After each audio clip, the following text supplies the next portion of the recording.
Hello, আসসালামু আলাইকুম। চুলের অবস্থা কি হয়ে রয়েছে? এটা কোনো কথা? টাকা মানুষের কই লইয়া যায়, এমন একটা পরিস্থিতি আছে। দেখেন, কোনো ঘর বাড়ি কোনো কিছু নাই, চারিপাশে শুধু মরুভূমি আর মরুভূমি। এখন এই জায়গায় ওয়েট করতেছি, এই যে একটা মসজিদের এনে ওয়েট করতেছি। আমি রিয়াদ বাতা থেকে আমি এই জায়গায় আইছি। আমার গাড়িতে বাইরের এক বন্ধু গাড়িতে আমার রিসিভ করবো। হ্যাঁ হয়েছে পিছে প্রায় 1.5 ঘন্টা পিছনে।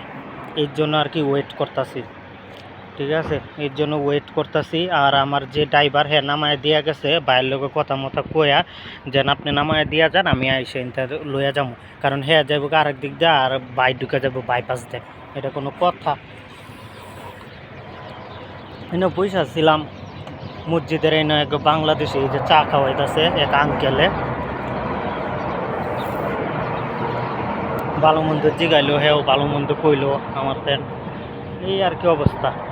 যাই হোক, ভালো থাকেন, সুস্থ থাকেন, দিন নামাজ পড়ুন এখন।